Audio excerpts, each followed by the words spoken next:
Welcome to the podcast, Let the Prophets Speak. Today we are studying the prophet Habakkuk, the Navi Habakkuk, chapter 3b. And I am Saul Weinreb, the host for your podcast. This portion of chapter 3 is continuing the prayer of Habakkuk. Even though the language doesn't sound very prayer-like, but within his words, we'll see that he actually is praying. What he's praying for is the justice of God as opposed to the justice of people.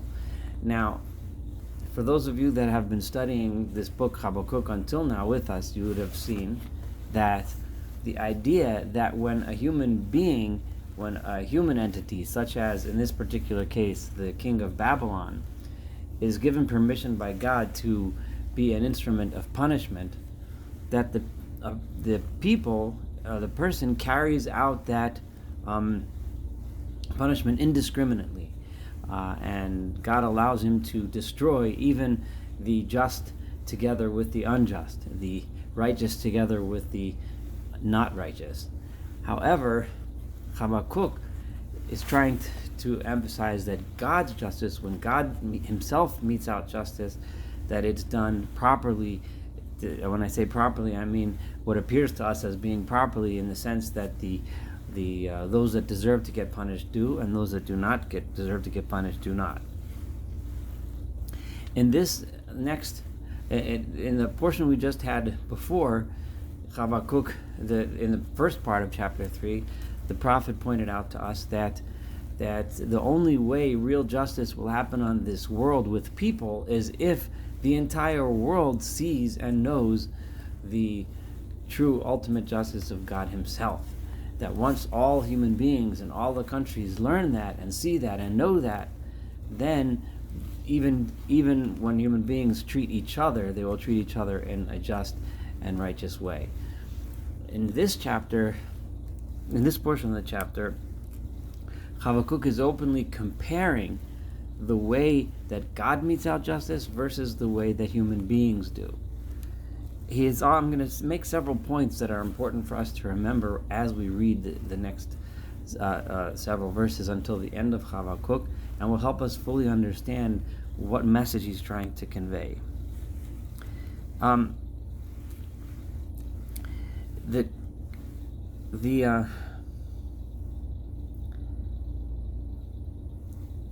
The first point that Habakkuk is going to be making is, and this isn't necessarily I don't mean first necessarily in chronological order, but one of the first and most important points is that when God punishes, he's not doing it out of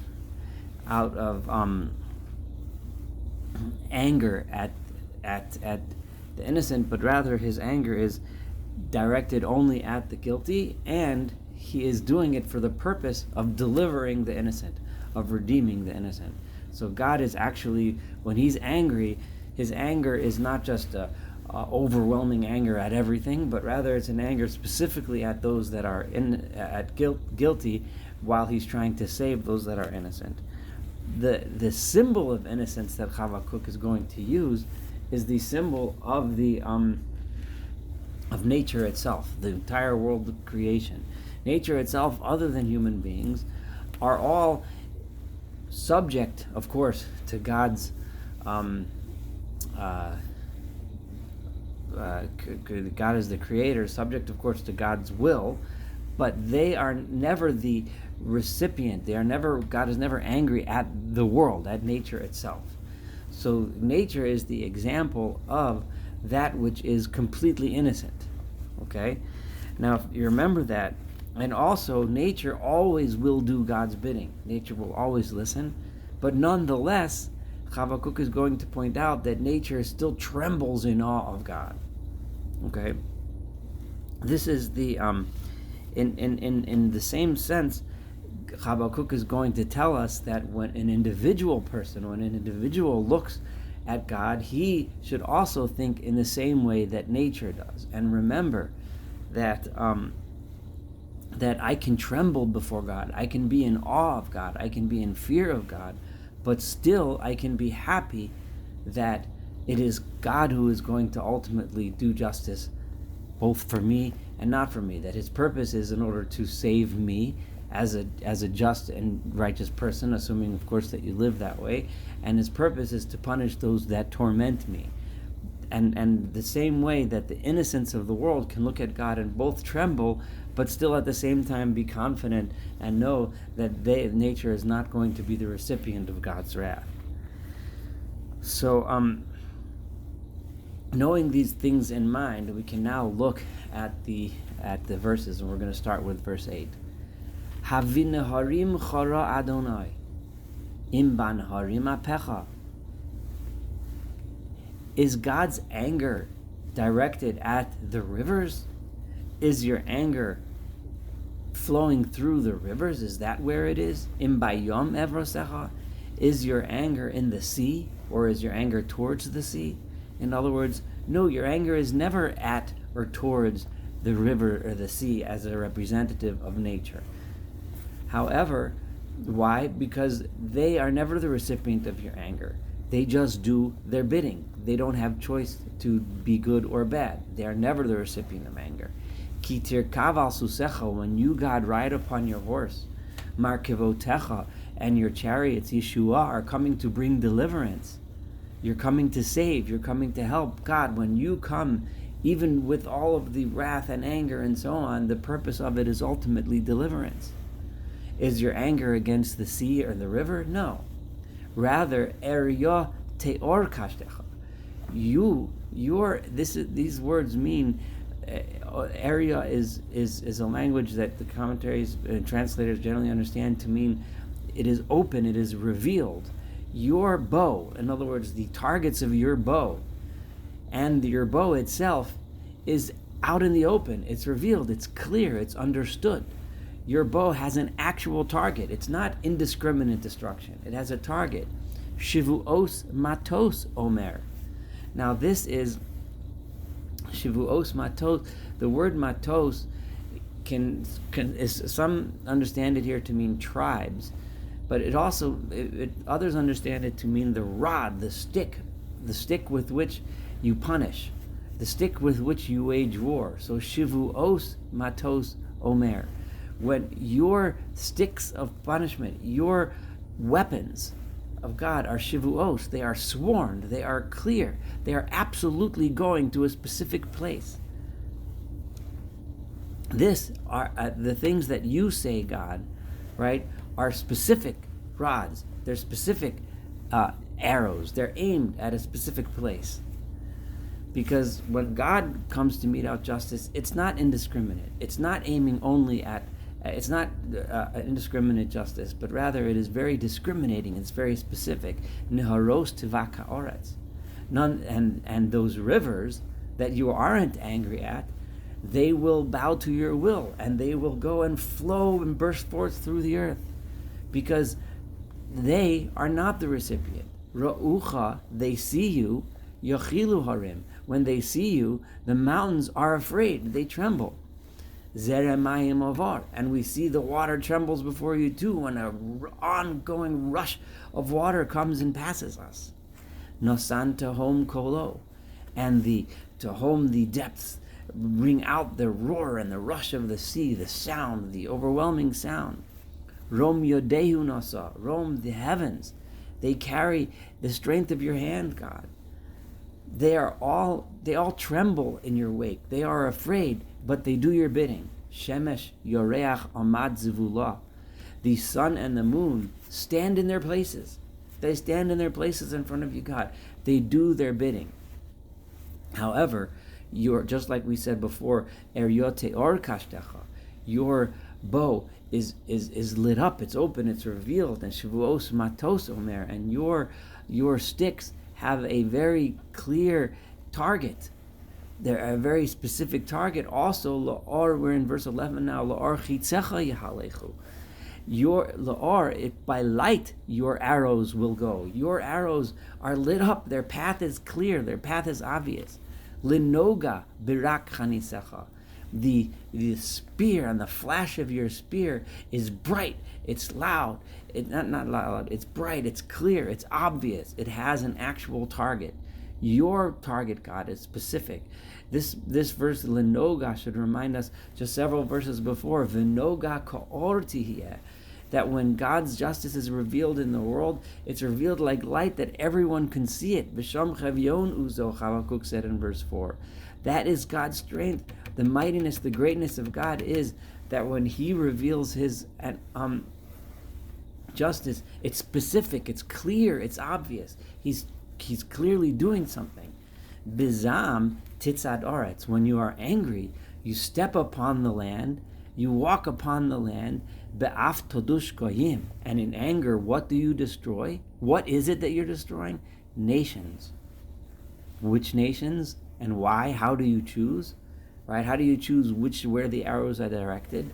Yotzaso liyesha amecha. Because you come out to save your nation. You come out to save the innocent one. You come out to save the one that needs to be saved. Liyesha es mishichecha. To save the one that you anointed. The one that you anointed to lead the people to peace. And mochatzta rosh mi beis rasha. You have come to crush the heads of the houses of iniquity, the people that are evil. You are coming to stop nations, not rivers and mountains and the sky and the sun and the moon. All of that is nature. You're not here to crush them because they are innocent. You are here specifically to crush the nations that are evil.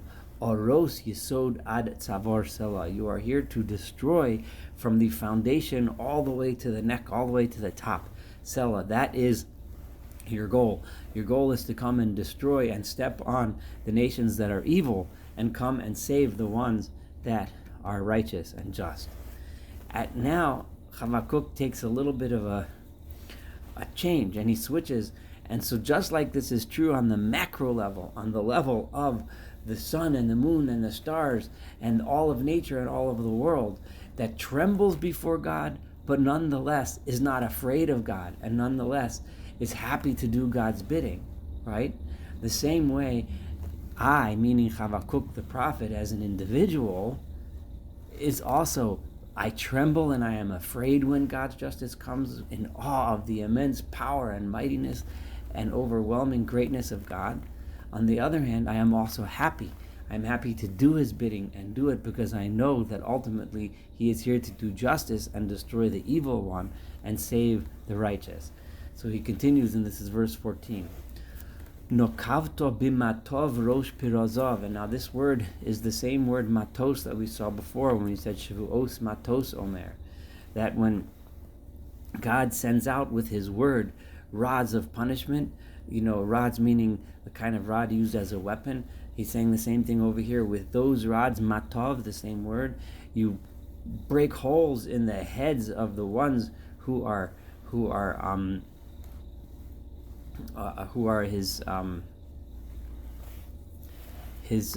warriors. Yis'aru lahafiteni. Those warriors are the ones who love to destroy me. They alitzusam, their joy was always kimol echol ani bamistar. Those people, the ones that made me suffer, are the ones that would in bamistar, in a sneaky way, in a private way, in a secret way, they would eat out the poor, eat out the man who was impoverished, the man who was at the bottom, and they would tread over him. And that was alitusam, that was their pride, that was their happiness. That's what they love to do. However, God will come with His rod and crush those evil people. Dorachta bayam susecha chomer ma'im rabim. Yes, you, with your horses, your mighty horses, and stirring up the mighty waters, the great waters of the world. That's how you come. You come step down like that. And shamati, and I hear this noise, I hear this loud tumult of God coming, and my natural instinct is to do the same thing that the mountains did, and the rivers and the streams and the rushes of water. I'm afraid. I'm scared. Vatirgaz bitni, and I get so trembly in my stomach. I'm afraid. Lekold salalusif osai. My lips are shaking because of all the sound of God. Yavo rokov ba'atzomai, and it feels like my insides are rotting out. V'tachtai ergoz, and I tremble on the ground that I am standing. Asher anuach liyom tzara. Nonetheless, even though I'm trembling, I am still at rest. I'm still at rest, even though the day of punishment is coming. La'alos la'am yigudenu. At the time when there is a nation of people coming to attack us, I'm trembling, I'm scared, I'm afraid. But because you, God, told me that this is for good, that I am coming to save you, I am coming to help you, and that my punishments will be discriminate. They will discriminate between the good and the bad, the evil and the not evil, even though everything looks so bad around me. Ki te'enu lo yifrach. This is verse 17. The fig trees aren't blossoming. Ve'en yevul bagifonim. There's no grapes growing on the grapevines. Ki chesh ma'aseh zayis. And the olives are so weak they're hardly producing oil. Ushedemos lo asa ochel. And the fields are not bringing up. They're not growing any grain or produce. Gozar mi michlatzon. The pastures aren't full with sheep anymore. Ve'en bakar bor fosim. And there's no longer any cattle in the barn. And no more cattle in the yard. Nonetheless, Va'ani ba'adonai eloza, verse 18 says, I am still going to be happy with God. Agila ve'elohei yishi, I am still going to rejoice with the God of my deliverance. Remember, this is the same thing. This is the Elohei Yishi here in verse 18, which is the same thing in verse 18, which is the same thing he said in verse 13, where it was Yatsasa liyesha amecha. He was coming to save my nation. Just like as a nation, I am not going to be afraid. I'm also liyeshas mishichecha. I'm not going to be afraid because God is coming to save His anointed. And just like in the beginning of today's, we said, Markavosecha Yeshua, this was in verse 8, that God's chariots are coming to save the innocent, not punish the innocent. This is why he says now, in verse 18, I am going to be happy because God is coming to save me. So I will not be afraid. Just like the skies and the moon and the stars are do their job, although they tremble before God. They're still happy with God and they still do the bidding of God. Me too, I am also going to be happy with God, even though I am trembling and scared and in awe. Adonai Elohim, Adonai Cheli. God is my strength. God is where I get strength from. Vayosem raglai kayalos. He makes my feet light like a gazelle, and I'll run. And I'll be strong and light on my feet. And God will bring me up to high places so I can stand proud and strong. Let the singer sing my songs. This is the prayer of Habakkuk, that he should have strength to realize that despite the fear and the awe and the trembling from the oncoming onslaught of punishment, I am still happy with God because I know that ultimately justice is what God is set out to do. Even though I don't see it, even though I don't necessarily understand it, but I know it, and that gives me the strength. Thank you so much for studying the book of Habakkuk. Looking forward to studying the book of Zephaniah or Zephaniah next, which we will be setting out to study together soon.